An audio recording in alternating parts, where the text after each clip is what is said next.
Hello, friends, and welcome to episode 521 of the Juicebox Podcast.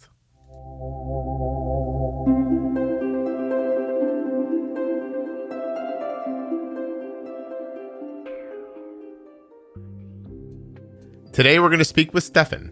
He's had diabetes for a couple of years. He's actually an adult in grad school, so he's not that old, and he's not that young. But he is just starting to get used to type 1.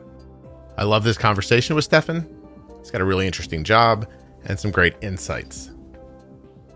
While you're listening, if you would do me the favor of remembering that nothing you hear on the Juicebox Podcast should be considered advice, medical or otherwise, I would appreciate it. And further, if you'd remember to always consult a physician before making any changes to your healthcare plan or becoming bold with insulin, that I would appreciate as well. I have a little time here, so I want to remind you that the podcast is full of series. How we eat with different people's eating styles, defining diabetes, which are diabetes terms easily and simply defined in short episodes. That's with me and Jenny Smith. Jenny's a CDE, and she's had type 1 for 30 years. She's also with me on the diabetes pro tip episodes, which I think we should all listen to.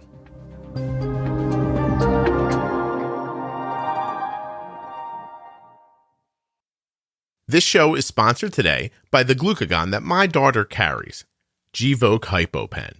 Find out more at gvokeglucagon.com/juicebox.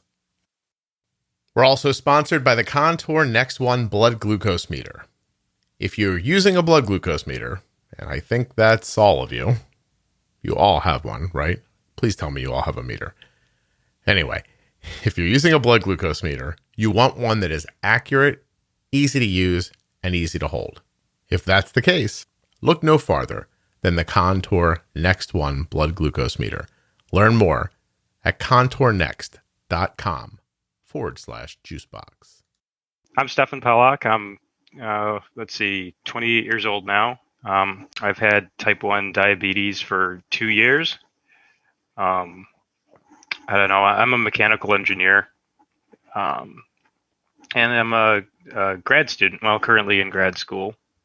So working on a master's degree with type 1 diabetes, which is still relatively new to me. It's awesome. It's awesome. Well, first of all, let's put that degree into practice and get that sound to stop happening. Oh, is it still happening? Yeah. You're talking. I'm like, for a guy with a mechanical engineering degree, I would think he could get that sound to stop. Oh, man. See, I unplugged it. Now I just got to stand like stock still. Are you talking with your hands or? No, I'm shaking my head. I don't know. Maybe that's it. Sorry. Don't. Hey, here's my direction. Don't overthink it. And please stop doing that at the same time. Just don't move. There's only been one noise in a recent episode. It actually went up today that I found kind of soothing while I was listening to it. And it was someone, I put up an episode today with Shirley, and she's from South Africa. By the time someone hears me say that, it'll be like last year probably. But there were crickets in the background. And I was like, this is lovely. Like there's just this like quiet blend of crickets behind me. And I thought the whole time we were recording, I thought, I'm going to leave this in. This is great. And then the minute I sat to edit it, in every quiet space where she wasn't talking, I just chopped the crickets out. I hated it. I was like, this has to go. And I'm just imagining myself editing your show 6 months from now and just taking out the and making me cursing at you, and you don't even realize it. But so, all right, so you're 28. You were diagnosed when you were 26. You're obviously getting a fairly advanced degrees that are going on for some time. You're a professional student at the moment, or do you work as well? Work full time. Jesus. What are you, super smart, Stefan? What's going on here? Oh, heck no. Are you kidding me? I mean, that's my assumption. If you can go to grad school, be a mechanical engineer, and be working at the same time, that you have 3 brains and they're all working simultaneously. How do you find yourself doing that? Is there something you're striving for? Do you like being in school? What's the draw? Yeah, no. So my undergrad, I loved my undergrad, and I just wanted to continue. I was thinking like research in the end. I'm an automotive engineer specifically, and that space is getting more and more interesting. as time goes on with fully electrics and hybrids coming out. So Yeah. Do I want a Tesla truck, Stefan? Yes or no? What do you think? depends on if you like the way it looks. Here's what I want. I'm going to be 50. So my wife tells me I'm going to be 50 in the summer, which is now not a running joke throughout the years of the podcast, but just a really great indication that I lose track of my age every once in a while. So I was really sure I was going to be 49. Kelly tells me I'm going to be 50. I did the light math, and I think she's right. So I'm sure we could do the math together if we needed to, but I'm pretty sure she's right. And I found myself thinking, I want to own and drive daily an electric car, even if it's just once, just to have the experience. So I don't know what one would be affordable for me, but I definitely just want the experience one time. I don't even know if I'll like it or not. Just seems like the world took a big leap ahead, and I'd like to walk alongside it for a little bit and figure it out. I kind of similarly have thoughts about rap music that I don't understand, that I'm still like, this is very popular. I should try to understand this. Oh, yeah, no, you should. Absolutely. Right? You know, I don't want to be that old guy who's just like, that's not how we used to do it, and then sit down and just watch reruns of football games from when I was 30. I want to try to keep up a little bit. Tell me, can we go into your job a little? What do you do? I find that really interesting. Yeah, so I work with internal combustion engines. So they all run software, basically, that tells the car like how it's running, what it's doing. So I calibrate that. If I gave you a 327 small block out of a 60s Chevy, would you have the first faint idea how it works or what to do with it? Like, do you have to learn it from the ground up, or can you come into something like this? Like do classic combustion engines really not exist anymore in someone like yours thinking? Well, so the principles have remained the same, right? So you used to have spark, air, and fuel. That hasn't changed, but the way it works now, with electronics and fuel injection, there's sensors on everything. Hardly anything is really mechanical anymore. That's definitely not something that you can just jump into. I mean, I'm not even 2 years into this job, and it's like the learning curve is so steep. Everything's a whirlwind every day. It's like you feel like you're drowning and slowly climbing your way out of some hole. And then, you go to a meeting with all these other people, your managers, your supervisors, and you realize that they are head and shoulders more knowledgeable than you. It's pretty incredible. Just when you start feeling the sunshine on the crown of your head coming out of the hole, someone just jams you back down again. Yep, absolutely. That kind of sounds like diabetes a little bit. Yeah. The learning curve on diabetes is like, oh, I think I'm getting it. And then all of a sudden your honeymoon ends. You're like, oh, I didn't understand this at all. And I just got a note from a person who this morning, and it's a mom of a younger boy, and she's like, I don't understand, like everything I do doesn't work now. And I was like, yeah, there's not enough insulin. She's like, why not? I was like, I don't know, like you definitely need more though. And you got to keep turning it up, like something's changed. The kid's growing, puberty, I don't know what I have no idea. But obviously you're right. It was just interesting how she was thrown right back to where she started, and even though she had all the tools to handle it, the one leap she couldn't make was the more than doubling of the basal insulin. There's something about 100% in people's heads that make them feel like that's the biggest number in the world. So if your basal insulin, what's your basal insulin hourly? Currently I'm about 30 units a day. Okay. Hold on a second. Divided by 24. All right. That goes in once. Oh boy. Here we go. Leave 6. I'm getting to it. What do you get? Be like probably like 1.3 an hour or something like that. Right. Yeah, something like that. Okay. So if your needs suddenly doubled for some reason to 3 units an hour, that stops most people. Like they could somehow understand if it went to 2.6, but there's something about more than doubling. Or, interestingly enough, if they've set a max basal range in their pump, which is usually just done for safety reasons, like you have a max bolus and max basal, right? If they've set a max, so the doctor says, look, your kid's basal rate is 0.2, so I'm going to set the max basal at, I don't know, 1 because we don't want you to mistakenly give the kid 2 units an hour, right? And then a couple of years later, suddenly the kid needs 1.5 an hour and they hit the max. It stops them. Why is that, Stefan? Why am I asking you, and why is that? I don't know, but I totally get it. I mean, I remember, oh man, when I first was diagnosed, sent out of the hospital, like, oh, we could go into that experience too, because wow, like, I don't know if it's different when you're younger, or well, it's going to be different, right? Because I think your parents get the download of knowledge versus you. Mm-hmm. But like for me, it was like, here's a book on diabetes, more catered towards type 2s. Here's your insulin, take this much, good luck. Yay. They probably thought, you're an engineer, you'll figure it out. Oh my God. Heck no. Well, that's interesting too, because there's segments of people that I see handle diabetes differently.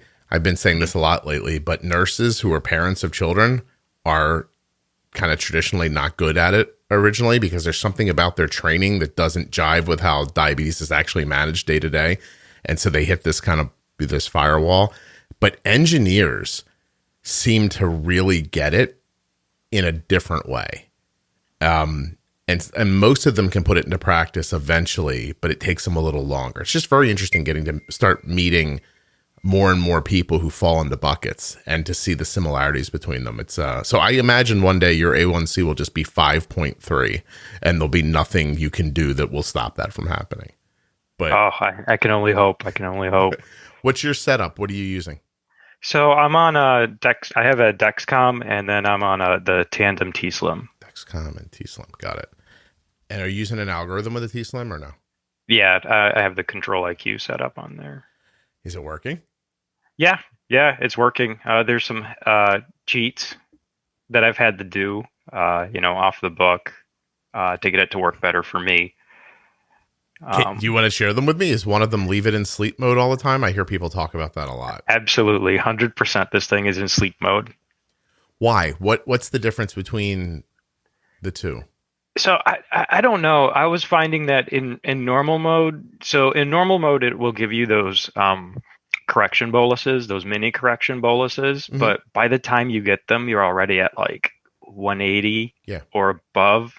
Whereas in sleep mode, it kind of it jams your range tighter.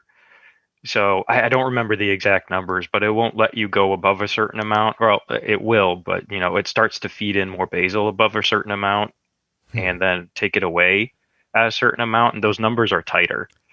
It makes me feel like, and this is conjecture completely, but it makes me feel like they were looking at the algorithm. They're like, all right, well, this works, but we'll call this sleep mode because it works really well. It'll be more aggressive when you don't have food, so we can keep somebody lower and more stable like this. We probably should just call it more aggressive mode, but we won't do that. We'll let people figure it out for themselves. Like, don't you feel like there's two settings, like one for everybody and one for the people who want to be like aggressive? Yeah, it's like normal mode is like the wonky line mode, and for me, sleep mode is the let's keep it nice and straight. No kidding. That is that simple. Like, so you get the rises at food in normal that take forever to come back down, but then when they do come back down, they come back pretty level. In sleep mode. If I'm in normal mode, I'll get those rises, then it'll do the correction bolus. It won't move, and then, inevitably I pick up the pump, fiddle with it, give myself a bolus, and then turn around and I'm in the 50s. So for you, normal mode should be called what if I only ate 30 carbs a day mode. This would be great. Right. Normal mode, or please don't have a slice of pizza mode. Right. Don't you even think about that Chinese mode. What did you want? Dim what again? No, you need sleep mode for that. Right. Anyway, that's why I think they should go back to ridiculous speed. What was that movie? Oh my God. Do you ever have half a thought pop into your head, but not the whole thing? That just happened to me. Oh, you mean, is it Spaceballs where they have plaid? And then ridiculous. It's Spaceballs, right? I think so. Yeah. Or ludicrous speed. It's ludicrous speed. There you go. See, I was so far off on all of that. Oh my God. Someone will email you. No, that was wrong. There's So there's part of you that's like, oh, people are listening. Like it really feels good. And then there's part of you that is like, please leave me alone. Like, Stefan, I got to get you to get your phone to stop beeping. Can you do that? Yeah. All right, sorry. Give me 1 second. Do your thing. Do whatever you have to do. Yep. Oh, you're going to hear the wonderful swoosh noise. No, that's fine. Oh, it's not my phone. It's actually you can hear iMessage. Yeah. Wow. So ready? Top left corner, Apple. Yep. System preferences. Yep. Sound. Yep. Under sound effects, play sound effects through headphone, turn the volume all the way down. Play sound effects through headphones. See the slider for alert volume? Yep.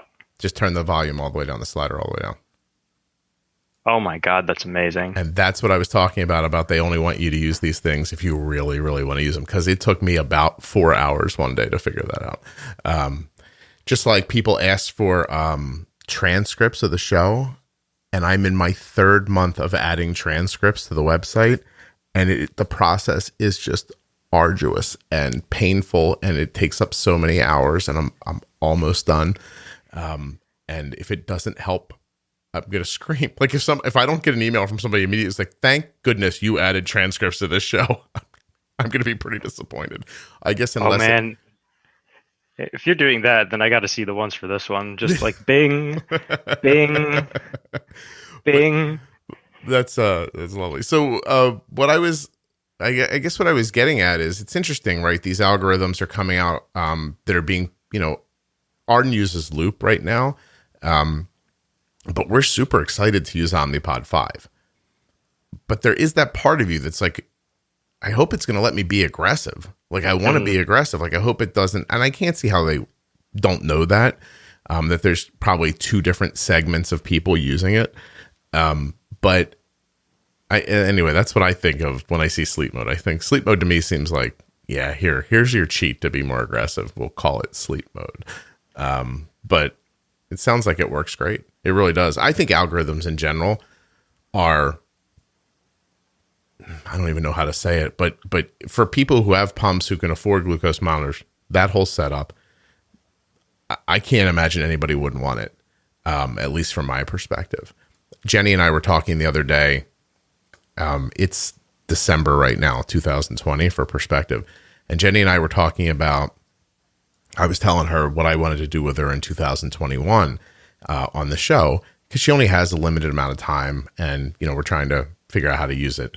And then I started talking about what I want to do in 2022, and she's like, "Are you planning for 2 years from now?" And I was like, "Yeah," because everyone who's paying attention to algorithms and pumps is super excited for it and wants it today. But the majority of people don't know it's coming, don't know what it is, and wouldn't use it if somebody told them. And so I think of it as an education process that'll go on for years, really. I mean, just keep in mind that right now more people use MDI than use pumping in 2020. And not that I'm saying you have to use one or the other. I'm just saying that the adoption of things is very slow, and that there's an argument to be made that you're really only reaching newly diagnosed people, because people who are settled with something that they believe is working are very, very, very scared to change. So, and change has to be super simple. And I mean, honestly, Stefan, was it super simple to learn how to use that T-Slim? Oh yeah, absolutely. Yeah, that's what you want, right? But now people have to believe that that's true. So I think that's a bigger hurdle, is reaching people who are already set and making them believe that it would be reasonably simple to change to something that would end up being monumentally better. But I don't know. Trust me, that's a harder thing than you might think. And probably some of it too, I think, maybe comes from distrust of computer algorithms. But like, from my perspective, it's something that I work with all the time. Like you would be, if you don't like computers and you don't think that they can do stuff, then man, you want to stay away from cars, because everything that we do now for how the engine works is run through a computer, and we build model after model after model after model with it. And it's absolutely incredible. I mean, you can give it, back to engines again. You can give it a certain amount of air, a certain amount of fuel, and this model will tell you, all right, here's the speed you're at. Here's how much torque you're making. Here's what you need to do with it. Mm-hmm. Well, the car I have currently has collision avoidance, right? Mm-hmm. And so when you're buying it, the guy says, this car has collision avoidance. And I'm like, what does that mean? He goes, well, theoretically, you shouldn't be able to drive into a brick wall. And I'm like, say it again. And so he's like, I think, he goes, I think, right? I think if you went outside and drove at the building, the car would stop, even if you had your foot on the gas. And I'm like, should we go try that? I was like, I'm up for this, And he laughed a little and he's like, it's a new feature. I honestly, I've never talked to anybody who's used it, blah, blah. And a number of months later, my wife and I went to DC, actually to see Yo-Yo Ma play. And we were coming home and I was getting back up on the highway in a place I had never been before.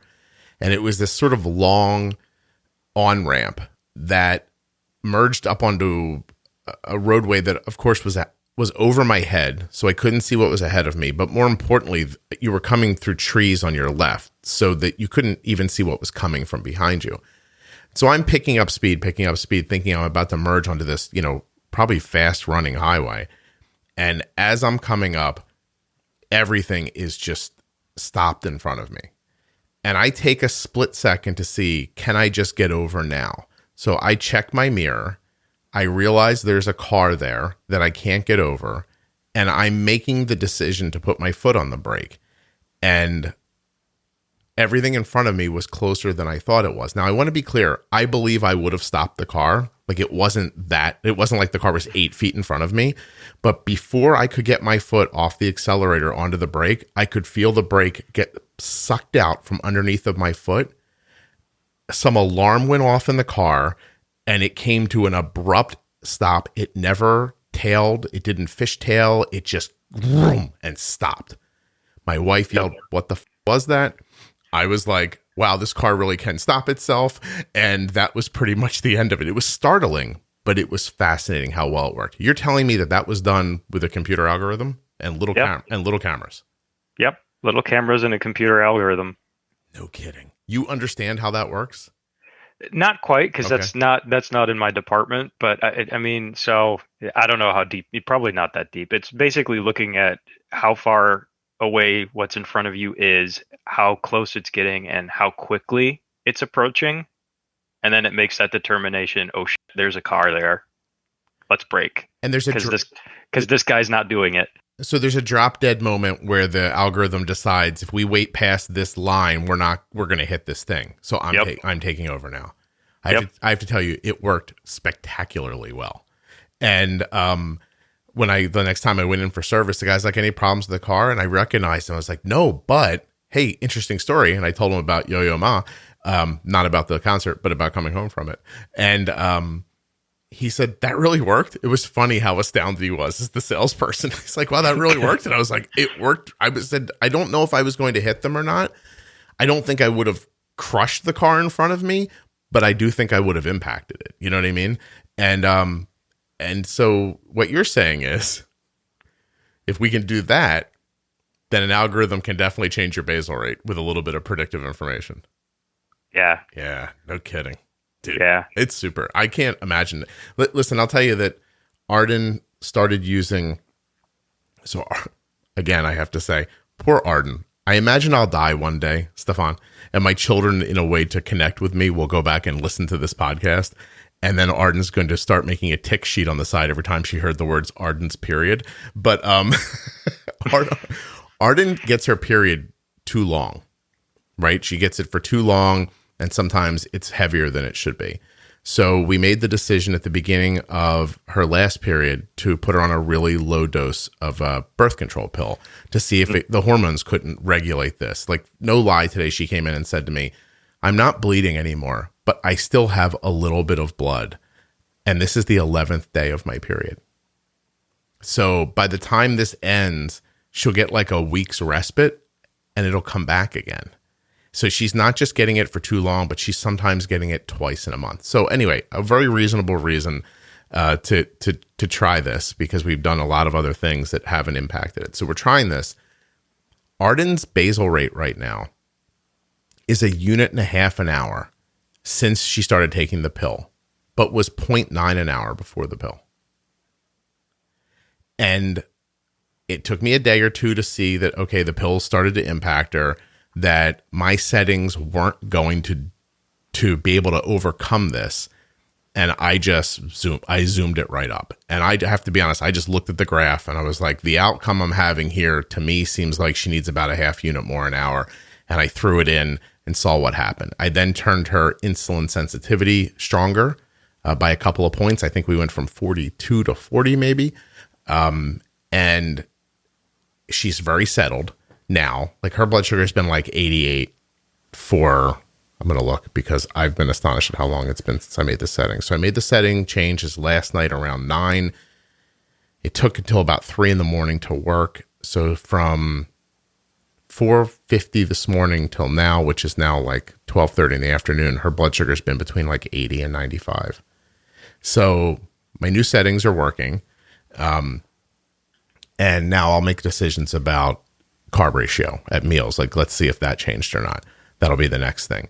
But point is, because of the algorithm, I really was just pushing up gently on some levers, basically. I'll just make this stronger. And I know this is going to work. I don't know how long it would have taken me to figure the same thing out without an algorithm. I'm guessing about 3 weeks it would have took me. So I think they're just astonishing and really exciting. Tell me. Yeah. God. Oh, no. I was going to say, and once you get over that like initial fear of changing settings too, I think that, the algorithm coupled with, that willingness to experiment safely, like that was a game changer for me, like listening to this podcast, kind of deciding, let's be bold. And, so my first big change was, I don't know if it was the end of the honeymoon or coming like so I was diagnosed in March. So coming out of the winter and into the summer, like I was at initially maybe 9 units, a basal a day. And I was going low like crazy. And then I pushed it down to 4, and slowly it's been creeping back up. So that I remember that first change was like, let's do this, see what happens. And then the next change, when I went back up, that was really scary. Like, from 4 units then to, I think it was like, I doubled it to 8 units a day. And now here I am at like 30. Yeah. And can you imagine if you were stuck in your head with like, well, try moving it 20% and then wait a few weeks and see what happens. And then try it again. It would take you years to get to where you are. Mm-hmm. Right. And all the while you'd be raging at people with your high blood sugars and lows and not having a great time. Well, and not only that, but I'll tell you that the weird cyclical merry-go-round you get on is that you push the basal up not enough. So your blood sugar gets high. So you make some grand correction to your blood sugar at some point, which drives your blood sugar low.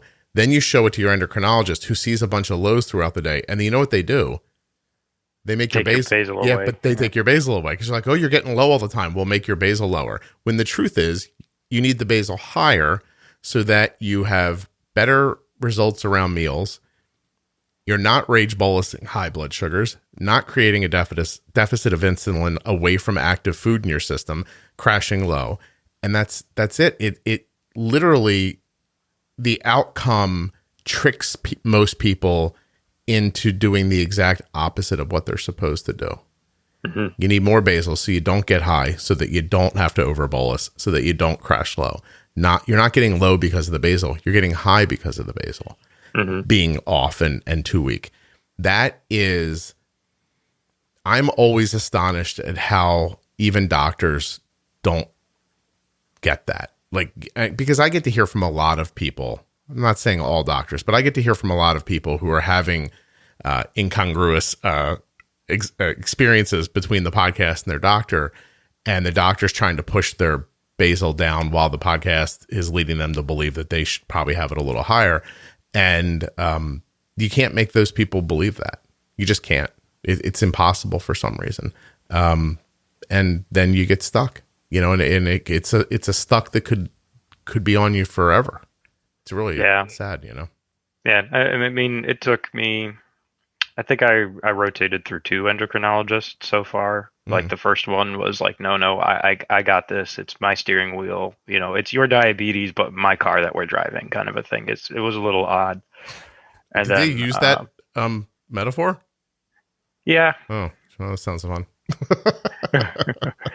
But and then my second endo, she was like, I want to work with you. Let's see. And then, 3 months later, I was like, no, you got this.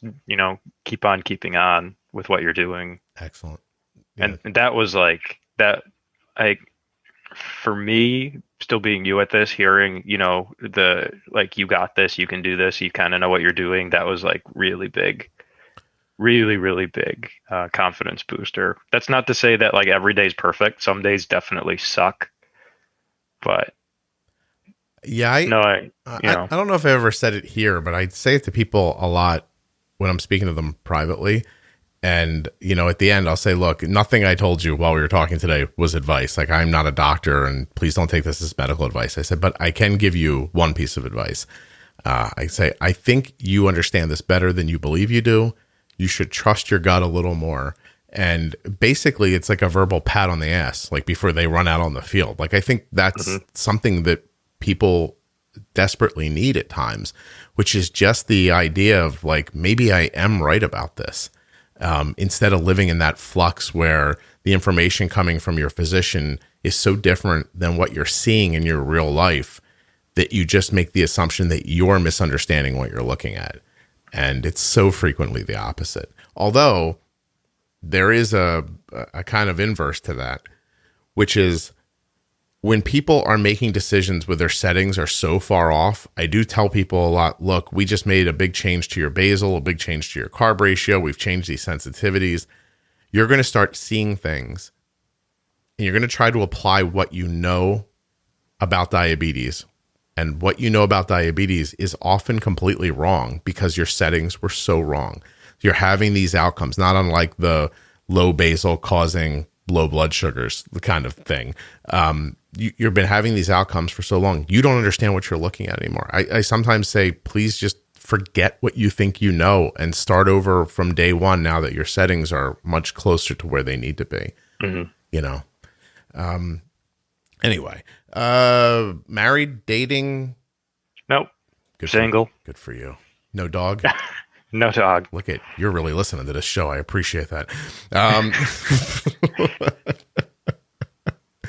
I tried to joke about this with my wife's, somebody my wife works with over Zoom the other day when they were kind of talking at the end of a meeting, and Kelly just says it all wrong. She's like, Scott tells people, don't get married till after you're 30 and don't get a dog for sure and try not to have kids. My kids are in the room. My dog's looking at me. My wife's there. I'm like, that's not what I mean exactly. I'm saying you don't really know yourself into your 30s. Dogs are a lot more work than you think they are. And, the kids thing I'm joking about because I love having kids, but they really don't pay back in any tangible way. It's all very feely. You know what I mean? So if you're looking for a boost from having children, it's it comes in ways that you can't trade in for other things, just in case you're wondering. But that's you sound like you're hard at work. How do you work full time and go to school? It's time management, which I'm terrible at.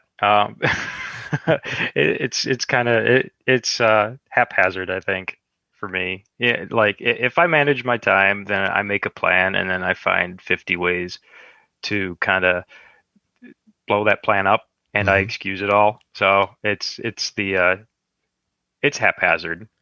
That's for sure. In the 70s, people would call that common sense, and in the 2000s, they would tell you have ADHD.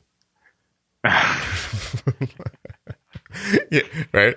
I think not working makes a lot of sense. I'm always looking for ways to get away from this. And by the way, this coronavirus thing has been terrible because the days are blending into weeks, and the hours, I don't even care about the hours anymore. So I'm doing these things where like at 9:00 at night, I'm like, well, I've done everything I meant to do for today. And then I just sort of restart the next day. I'm like, well, I guess I'll go work some more. Like I can edit a show for next week, I guess. Or instead of just taking time for respite, because there's no respite, because my whole life is respite. It's just, I'm all in this house. The house doesn't seem like a relaxing home base anymore. Does that make sense? Yeah. No, I get that. There is like no more, I think work-life balance is not a thing anymore. Yeah. No, 24 hours a day, you just put stuff where it fits. And I'm not 100% sure it's a bad idea, but I don't know how it would work if the world opened back up again. And I could say, like, you know, go outside or go do different things. Like the other day I was driving past this thing and it was like an indoor skydiving. Like I was trying to imagine, it must be fans blowing up from the floor. I don't know. But I was like, oh, I would do that. And then I thought, well, that's not going to be open. I can't do that. And by the time I can do it again, it's probably going to go out of business, right? Like how is that going to make it through a year of not operating? But yeah, it's something about the home.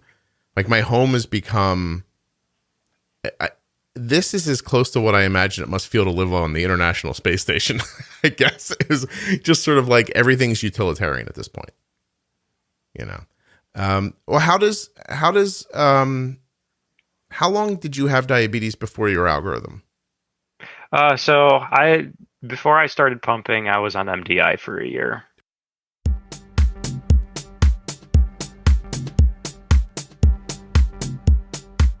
Gvoke HypoPen has no visible needle and is the first pre-mixed auto-injector of glucagon for very low blood sugar in adults and kids with diabetes, ages 2 and above.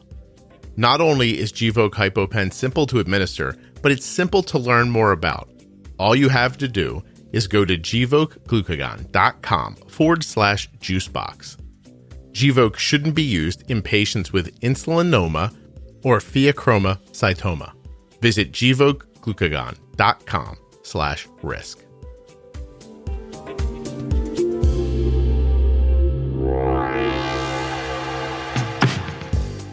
The word meter has a number of different definitions. The rhythm of a piece of poetry, the basic pulse and rhythm of a piece of music. It's a unit of measurement, and it means a device that measures and records the quantity, degree, or rate of something. The Contour Next One blood glucose meter is a little bit of all that kind of smushed together. It's a little bit of poetry, it's got a lot of rhythm, and it's definitely going to measure the glucose in your blood. And it's going to measure it very accurately and easily. And while it's doing it, it's going to feel nice in your hand. And the light's going to be bright and soft and loving. I don't think the light is loving, but it does really illuminate where you're trying to get blood from at night. So, damn handy.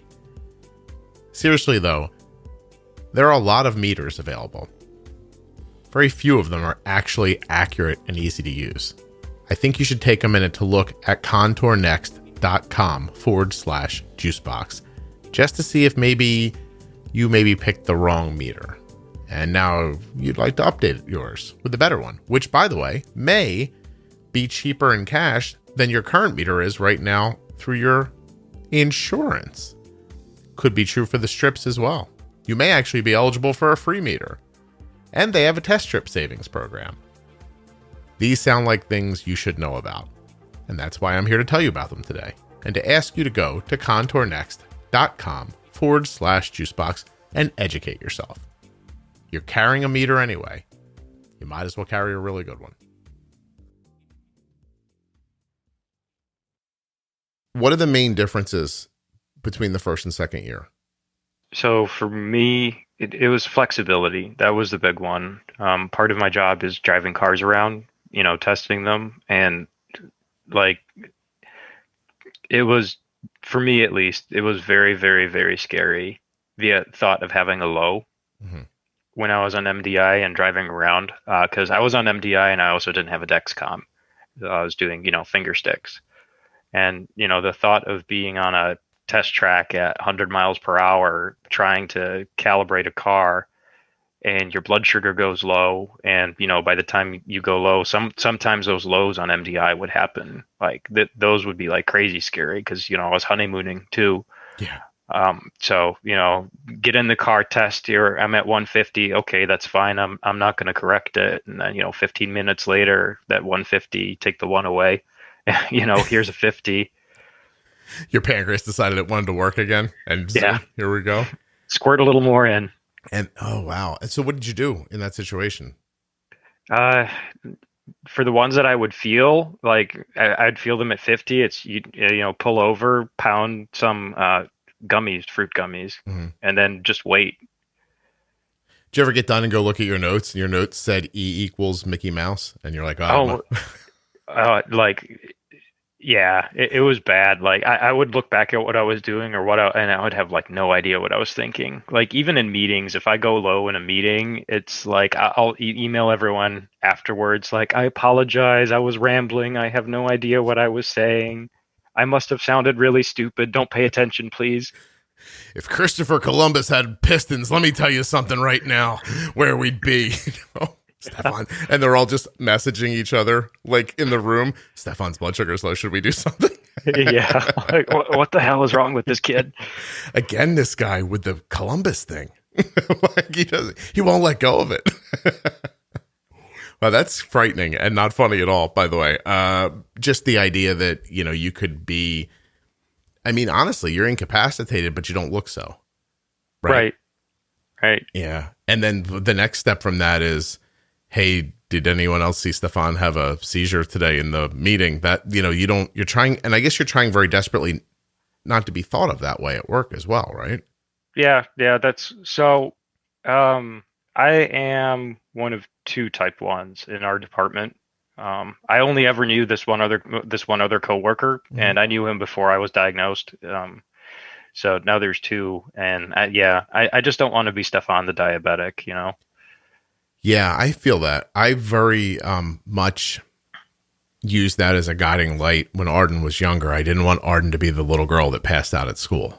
Mm-hmm. And at the same time, I didn't want her to be walking around with these insanely high blood sugars.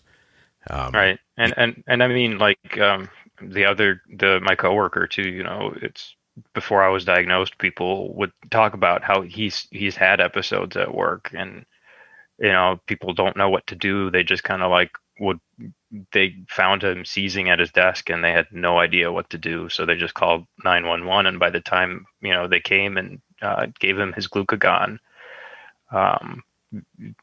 he lost 3 months of memory. Wow. Really? Oh, that's terrible. Oh, you just chilled me. That was really terrible. That sounds like it went on for a very long time.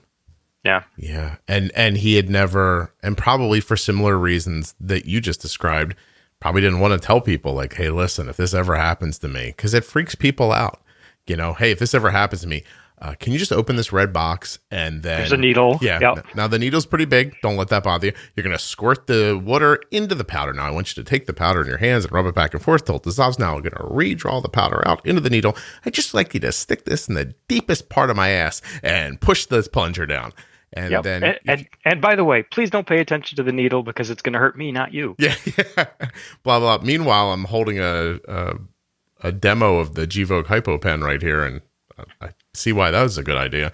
I just kept it on my desk for some reason after I was talking about it one day. It just reminds me of what an amazing idea it is, that it's just cap off, push down, done.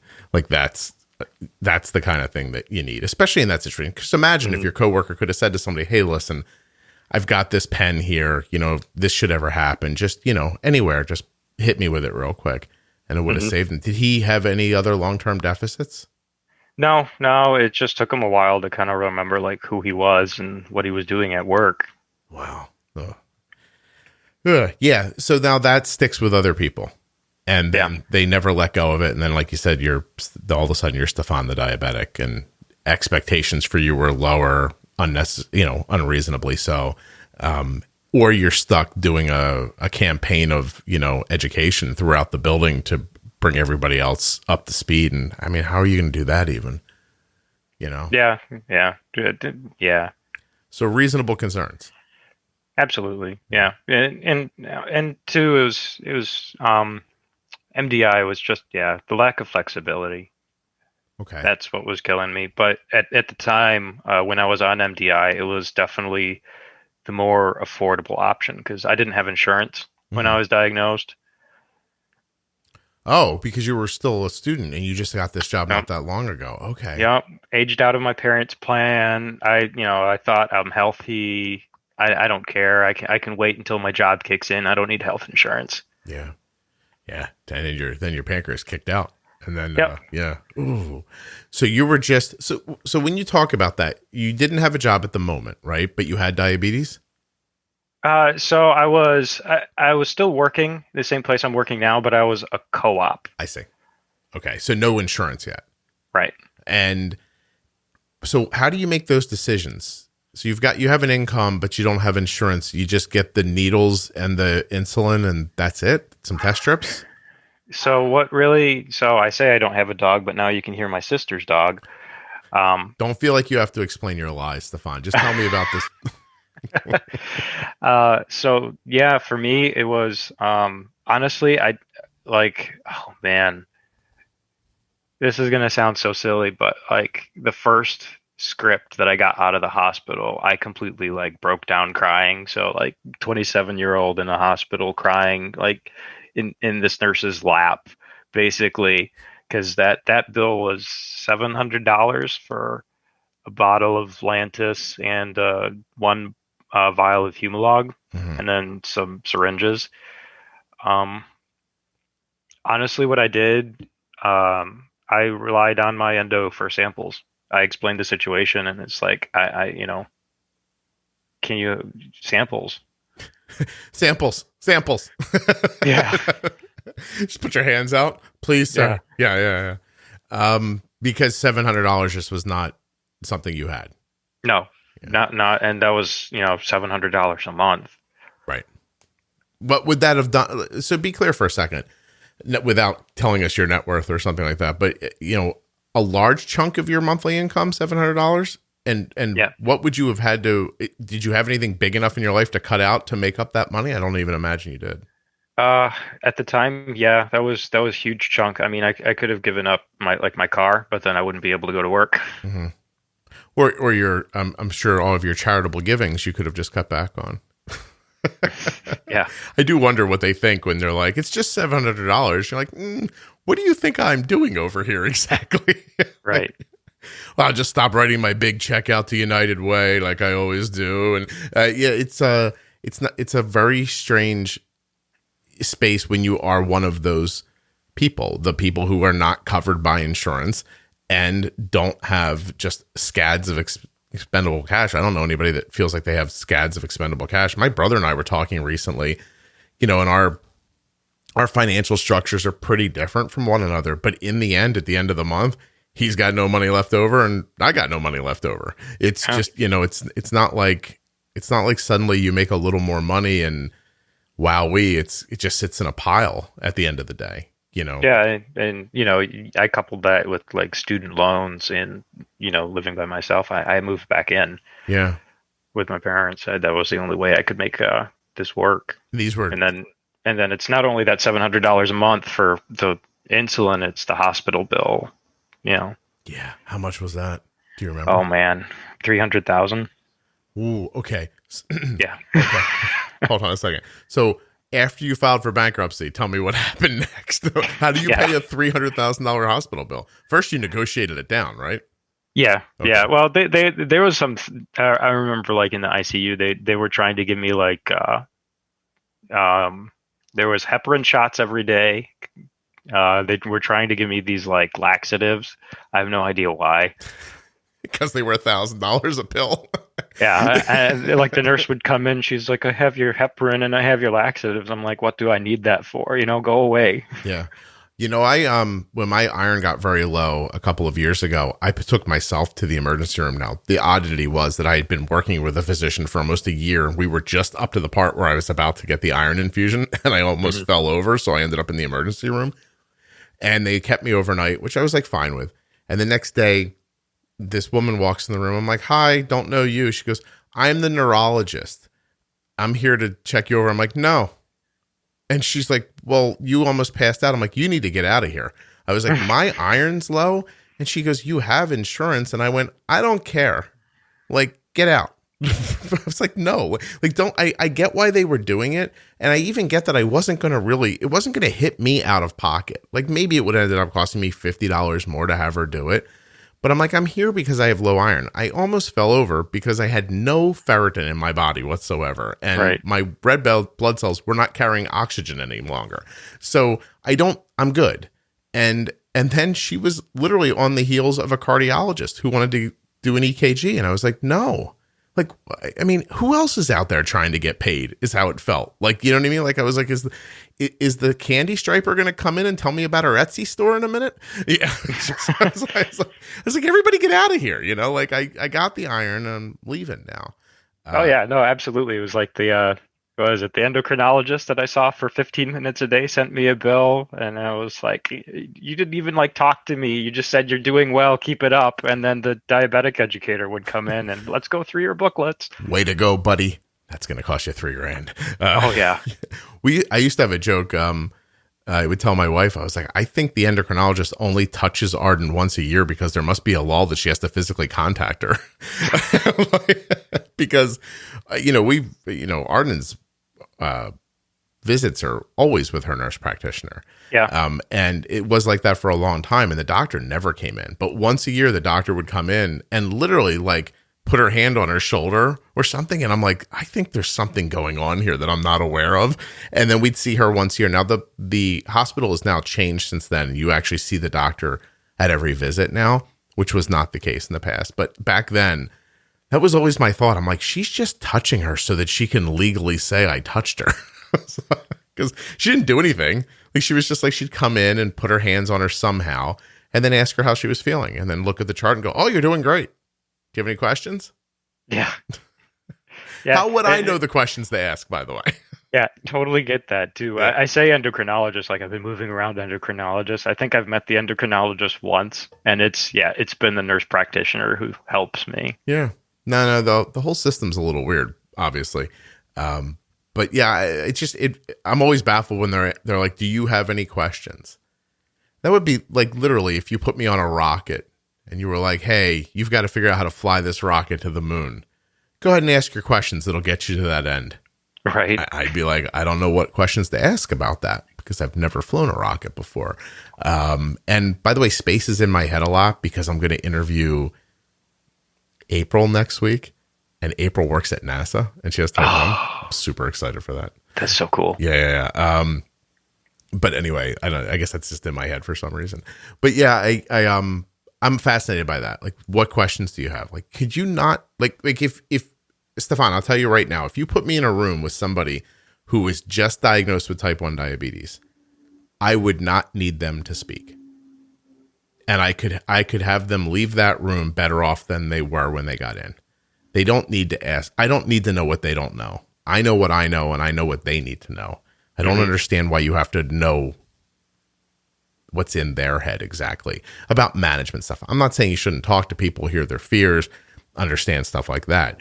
I'm just saying, like, it's an odd thing to say you're the teacher and then not want to say anything. So it's like, can you really not?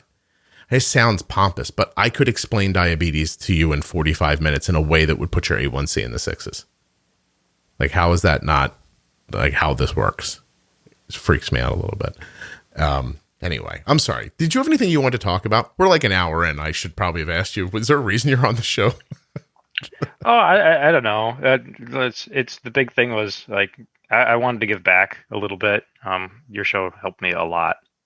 It was basically like so like I said, I left that hospital with like a pamphlet that was very generally written and then like some booklet from, I think, Eli Lilly or something like that.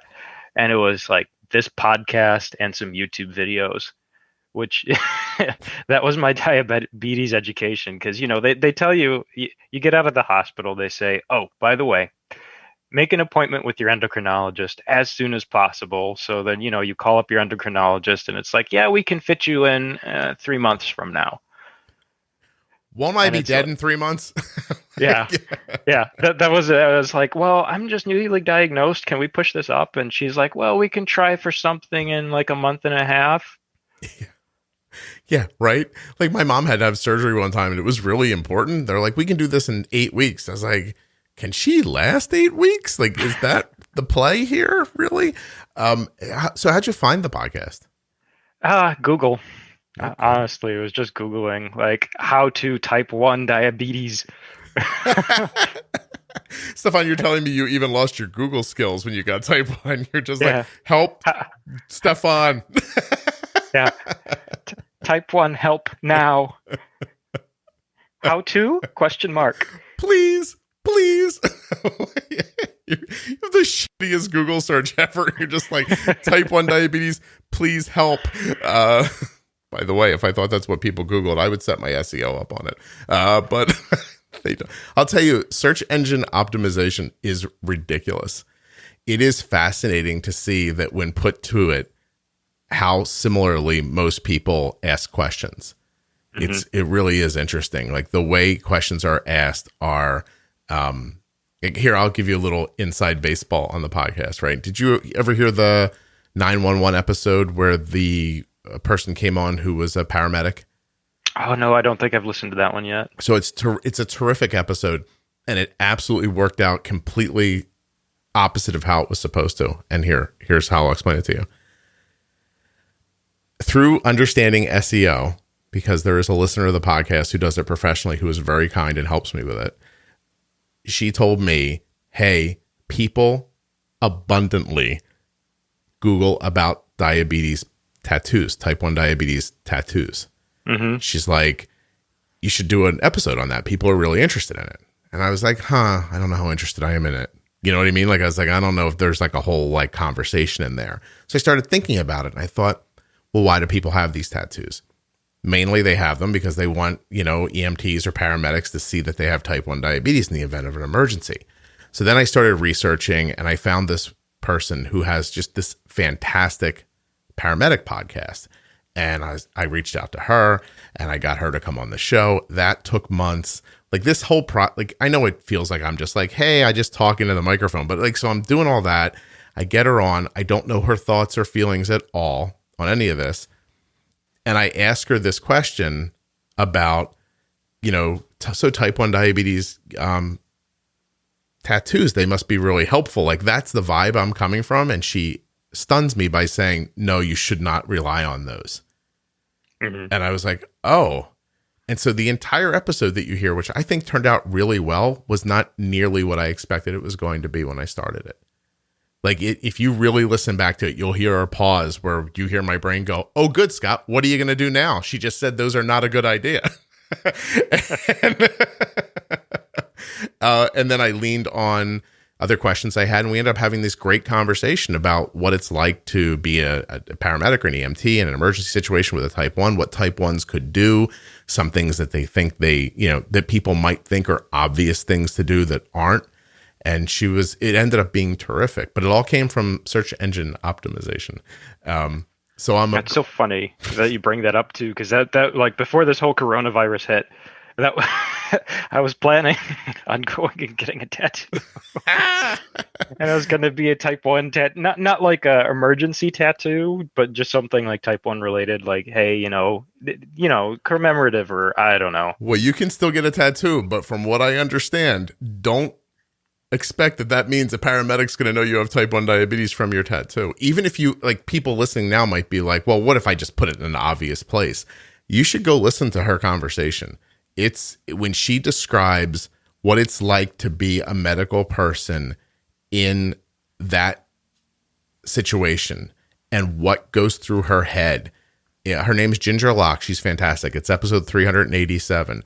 But you'll believe when you get done that a T1D tattoo is not an absolute slam dunk, or maybe even close to letting an emergency services person know you have diabetes.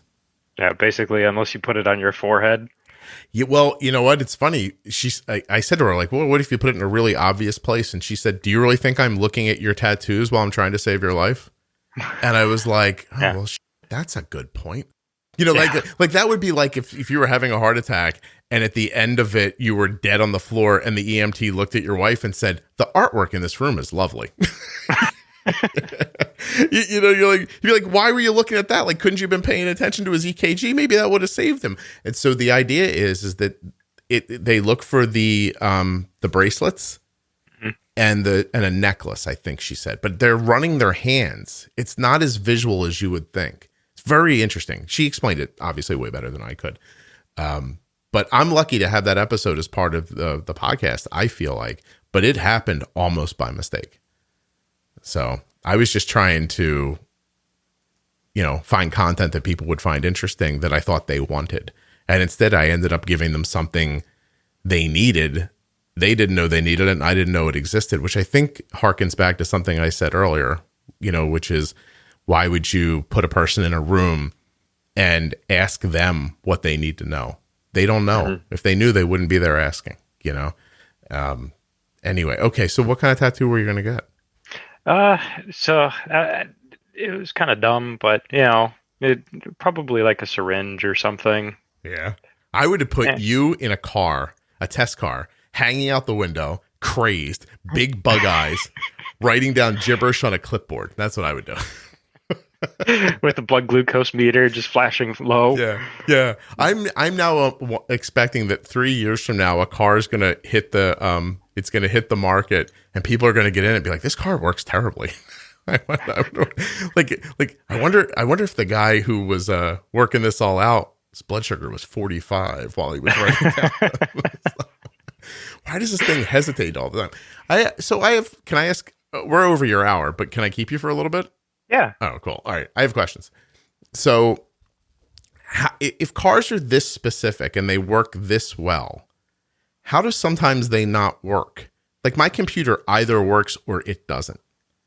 There's no middle ground. But how come once in a while my car still like feels like it didn't get a chance to warm up on a cold morning? Like it's reminiscent of a carburetor in 1985 or something like that. Is that the mechanical stuff not operating the way it should, even though, you know what I'm saying? Yeah, so I guess it could be one of two things. Either, the mechanics or something's broken mechanically, but there's also like engineering is really the art of, I guess, good enough and fudge factors. Mm-hmm. Like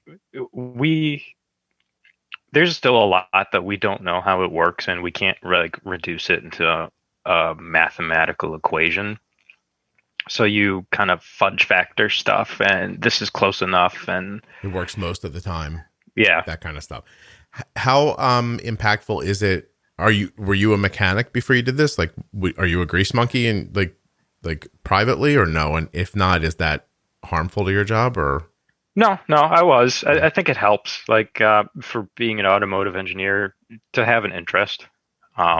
So my dad, he's a mechanic, like full out mechanic, owns a shop. Wrenches, and I would go in on summers and help. He owns wrenches. I have an app. How does your dad see that? Does he look at you like, what a letdown, or is he amazed by it like I am? I'm amazed by what you do, but I'm wondering if he's so steeped in like, just let me get my hands in there, I'll figure out how to make it work. Yeah. Usually the mechanics harbor disdain for the engineers. So in an attempt to follow in your father's footsteps, you made him hate you. Yeah, there you go. Ever the disappointment. Again, Stefan. Again. You're just like, yep. Wait, what's wrong?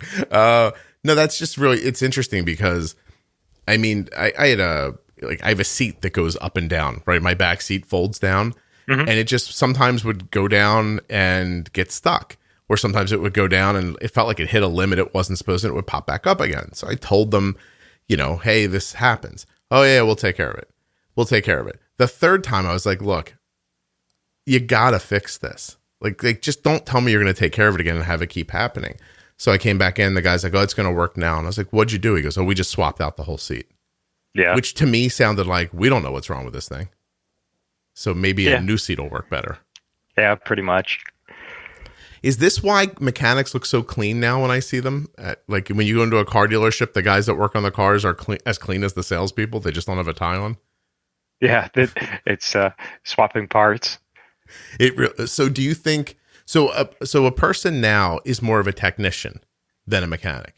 Yeah, absolutely. There's like so much electronic parts, and some of the systems are so complicated, like a turbocharger for smaller turbocharged engines. Mm-hmm. If something goes wrong, just replace it. You're not gonna, either it's not gonna work right if you rebuild it, or you're just never gonna find what's wrong. Wow.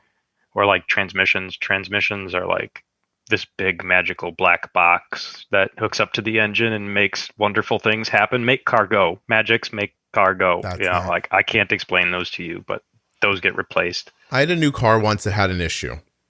They came in and they replaced the part. The issue persisted. It happened again. The third time it went in, I said to them when I sent it in, I'm like, what's going on? And they're like, we have a bad batch of parts. And it was a thing that kept the car from operating, right? It stopped me from driving the car. And so in 24 hours, the company contacted me and said, we are not going to try to fix your car again because the New Jersey lemon law states that after the third fix, if this breaks again, we have to take the car back and we have to designate it as a lemon, which means we can't sell it again. But one day we'll get through these bad parts and this will never be a problem in your vehicle. Right. They bought the car back for me, shelved the car, and with a business plan of sitting on the car until the parts were good again. And then they would put the part back in and then resell the car. So I had like 25,000 miles on a car and they just said, do you still want the same color? And I was like, yeah. And they just gave me a new car. Yeah.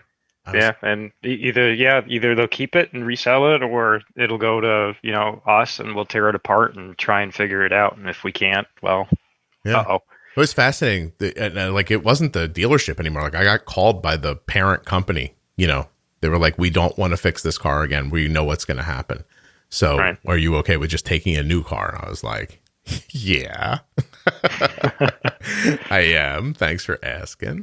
And nothing happened. Like my loan just kept going the way it was. And it was really interesting. And it all did stem from that idea of like, look, we can't fix the part. So we'll just wait until those parts work better. It's like, wow, that's interesting as hell.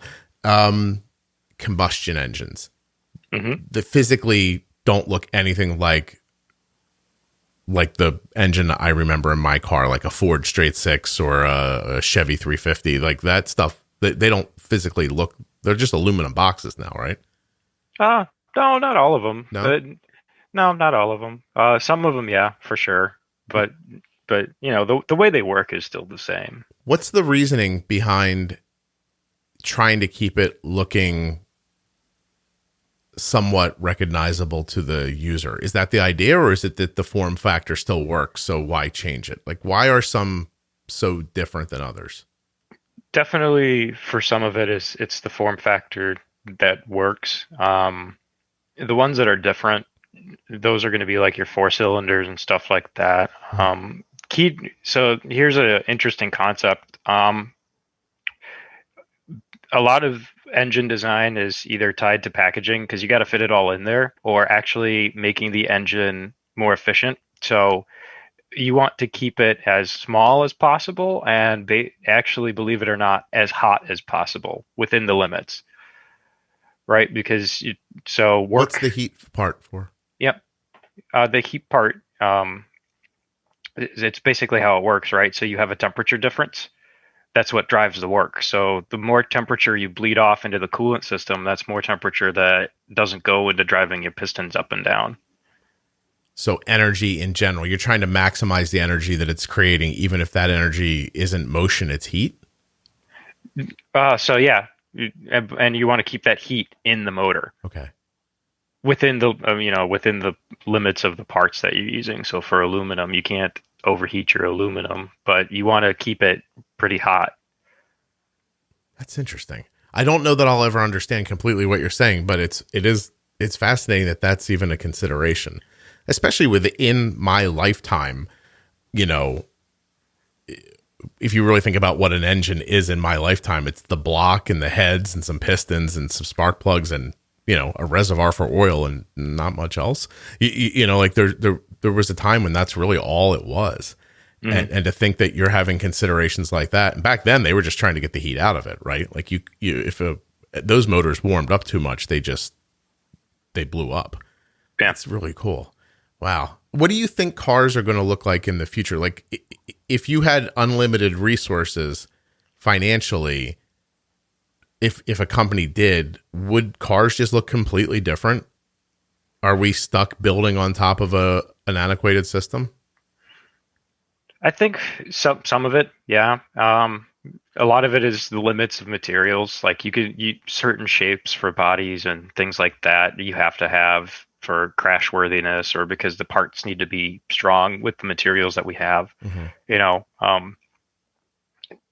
you look at some of the cars that push the limits of technology, like those solar powered cars, or those cars that go 300 miles per hour. You know, they look really cool with their shape and their aerodynamics, but they're extremely fragile. So bumping into something at a high rate of speed, not a good idea. Yeah, you know, it's actually really funny you bring that up. I was reading on my window sticker to one of my like a car the other day. I didn't know, you know how it seems like you get in a fender bender and it's like thousands of dollars worth of damage. Yeah. The federal crash standard for bumpers is 2.5 miles per hour. So any speed above that is like disastrous to your bumper. It's gonna wreck it. Yeah.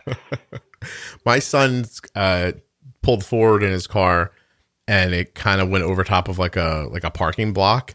Mm-hmm. And when he backed away from it, it did some damage. Pulled it off? It not even pulled it off. It just did some damage. And I think we ended up paying like $1,600 to repair the car. Yeah. And it was just swapping parts out. Like there was no structurally nothing, you know, they took some stuff off and threw it away and put other stuff on it. And it was, when I saw the bill, it was like $1,600. I said to my son, like, don't pull forward as far next time, please. we call that the parking sensor. Yeah. When people do that. I found it. Bang. Yep. Well, I have to say that like I even like the way seating happens in a vehicle, I'm even confused why that's that way. I guess there are real reasons, but there's part of me that wonders, like, why can't we all face in towards each other? Or why can't the seats turn 45 degrees at a time? Like, why do I have to face forward? Can't I face to the right? Can't I face backwards?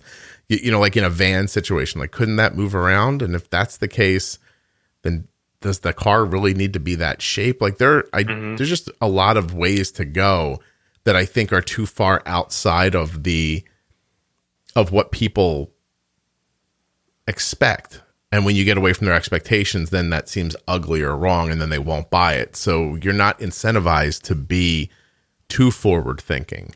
Right. You know, I can remember getting a magazine once, and I think it was around 2001. And it was like, in 10 years, your transmission will be push button.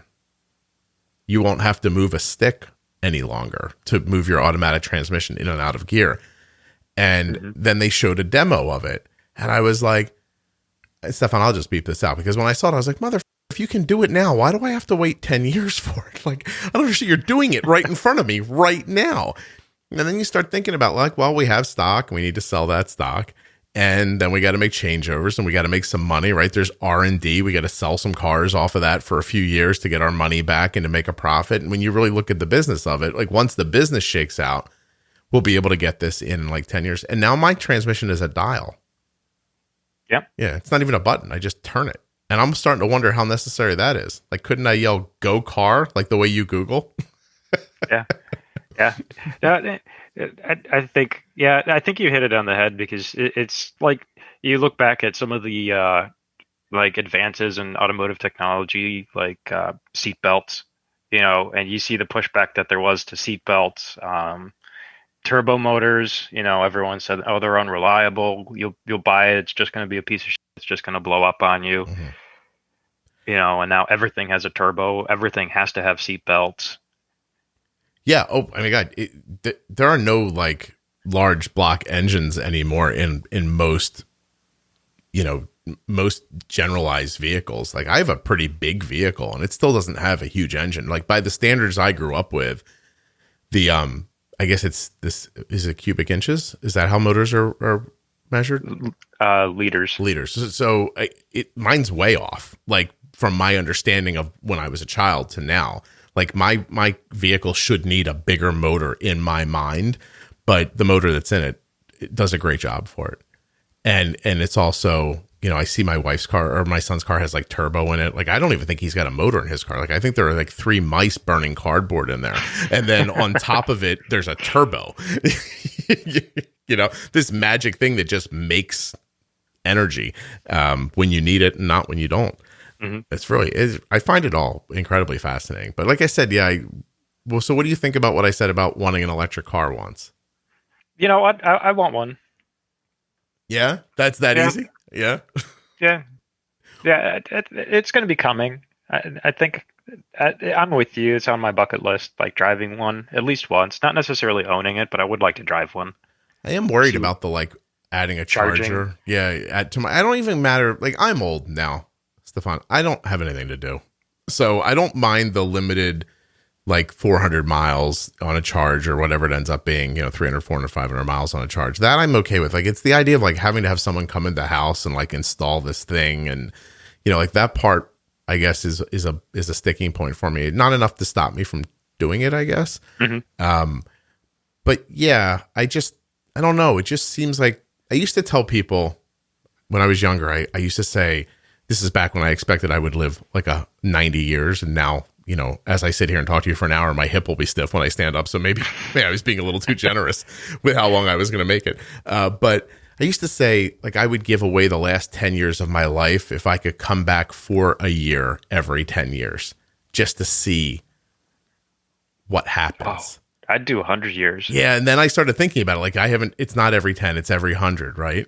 Like I just want to see, like, even if it's just for a year, just enough for me to get my feet wet, find a little apartment, and then be like, all right, let me see what's changed. And then I disappear again for 100 years and come back. Like, I think that would be really amazing because we just don't have the ability to recognize in modern life how far things have come so quickly. Like it's easy to say, but people rode horses as a main way of transportation not that long ago. Yeah. And I mean, circling back to diabetes, that was insulin was discovered 100 years ago now? Yeah. Oh, Stefan, you're delightful. My entire conversation about these cars has been about diabetes. You heard it, right? That's why the podcast is interesting. I'm not just sitting here saying like ham-fisted stuff all the time. Yeah. Oh, by the way, so for anybody who didn't get that as you're listening, everything I just said about technology and about moving forward and not being scared and trying new things, you're supposed to do that with your type 1. That was my tip for the day. I was just slyly slipping it in here because Stefan works on cars for a living. It's pretty sneaky, right, Stefan? Don't you think? Yeah, absolutely. Yeah. Not like your dad who just pulls you into a room and reminds you of what a letdown you are every once in a while. Buy a wrench, you bastard. Design them better. Like, Dad, I have an Air book. I'm good, okay? Thanks. My MacBook Pro takes care of everything your wrenches do.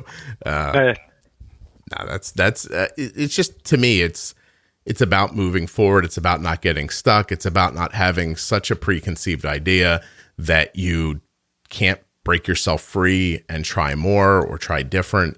I think you always have to have a little bit of that explorer's feeling in you. Like, I want to know what this is. And you got to lose the fear or at least find a place to pack the fear away. Do what Stefan does when he goes over to his parents' house. Just cry in the car and then run forward, okay? You just your dad's probably a lovely man, and I'm just maligning him and your relationship. Are you kidding me? He'd be cackling. Yeah, okay, good. But yeah, I mean, seriously, it's in simpler terms, you do not want to look up 10 years from now, look at your diabetes setup and think, oh wow, no one does it like this anymore. Why is that? Because what that probably means is that your care is not where it could be. And a lot of times that also means simplicity, ease, flexibility, use, all that stuff. I'm not saying you shouldn't do MDI. I know a lot of people who inject with pens or syringes who do a really amazing job for themselves. I'm just saying, look up once in a while and see what else there is. Maybe some of it's cool. Get into an ugly car and drive it, just because you think it's ugly. Just all that really means is it doesn't look like what you're used to. And now I need people to donate $80,000 so I can get a Tesla truck so that I can really live my dream here on this. Cybertruck. That's the one. My daughter's like, that thing is ugly. And I'm like, I don't care. I said, the 15-year-old boy in me that imagined the future thinks that's right. Absolutely. That thing is like, it's like Oh man, I remember when I first saw it when it was being unveiled. It was like, this thing is wild. Like, forget every Lamborghini. This thing is wild. I loved it when I heard the story. It's too big for modern garages. They have to scale it down. I was like, don't you dare. I'll leave it outside. You're telling me it's that big and it's basically a slot car? I was like, I have to find out what it's like to drive a tri-motor cyber truck. Like, I want to know why a pickup truck needs to go 0 to 60 in under 3 seconds. I don't know that there's a function for it, but I really want to experience it one time. You know what it reminds me of is as a motorcycle rider for a long time when I was much younger. Mm-hmm. And one morning I'll let you go after this. I'm sorry. One morning I was working. It was a Saturday, right? And they were selling concert tickets like a half an hour from my job. And I had it in my head that I could sneak out of my job and I could make it to this place, buy these tickets, which I think were Ozzy Osbourne, and get back without anyone noticing because it was super early. The tickets went on sale at 6 a.m. My bosses didn't come until 8. I had it in my head I could work this out. So I'm up on this highway, 5:30 in the morning on my motorcycle. I used to drive a GSXR 750. And so I'm heading down the street. There's no one out there. I want to be clear, no one. And I'm on this highway and I am just going. Like, I am going as fast as I can. And when the cop pulled me over, he said I was going 135 miles an hour over the speed, 105 miles an hour over the speed limit. And he seemed very upset because he was screaming a lot. And it's the first time I ever really thought about it, because I don't know if people understand speed, but once you become accustomed to it and you're not afraid of it, you don't feel it the same way. So I was going 140 miles an hour. Like, he must have caught me in like the 50 feet of this like highway where there was a light. So it went down to 35, you know, like the highway was like 60, but then there was a traffic light in the middle of it. So that's the scam, I guess, is to pull you over in there. He probably usually gets people going 60 in a 35, but he got me going, 140 in a 35. Anyway, I eventually got out of that ticket, which is a great story I could tell you another time. But it left me with the feeling of, I wonder how fast this motorcycle really goes. And so I looked down one day and the speedometer said it went 165 miles an hour. And I was like, I'm going to try that one day. So in the middle of the night out on a lonely highway, I took that bike up to 165 and I held it there for about 2 seconds. And then I backed it down and never went that fast again in my entire life because it was insane. It was, everything about it was wrong. There's no reason to do that. But it's fun. Stefan, I couldn't focus on anything. It felt like I couldn't focus a mile down the road. Like, stuff was just flying past me like a movie. You couldn't find focus. You were just like, I kept thinking if I hit something like a small stone in the road or a pothole, like I'm going to die, But I did it just to see if it would do it. And it was nuts. It really was. And I have that very similar feeling about like the electric cars are fine. Like, I understand they work like slot cars. Like, you just all of a sudden have all the power that you need. But I don't have every design of every Tesla I don't like. So I don't think about them. But that truck was just so different that I thought, well, that's different enough I don't care that it's not palatable to me. Like, somehow they went past my expectations for ugly and different and like looped back around behind me. I don't know. It's probably cars are starting to look so alike. Like every sedan looks like every other sedan nowadays. It's so wild and out there, and it's really like love it or hate it. Yeah. No, I agree with you. Sometimes you can't tell different car manufacturers apart anymore. They're so similar in their shapes, and it's almost like they all buy the parts at the same place and just put them together slightly differently is what it feels like. Anyway, all right. I'm going to say goodbye to you, and I'm going to ask you who you work for after we're not recording anymore. So nobody else gets to know that, but I want to know. So, all right. Thank you so much for doing this, Stefan. I was really chatty today, so I hope this was good for you. But yeah, no, well, thank you, Scott. No, really. And seriously, I cut you off from saying really nice stuff about the podcast because it's lovely, but sometimes it makes me uncomfortable. And then I joke my way through it, and it's just gets weird, but I really appreciate that the show helped you. And I appreciate you wanting to let other people know. But I didn't have it in me today for you to say it. Like, I don't know why. The douche chills would have been too much for me for some reason. All right, hold on one second.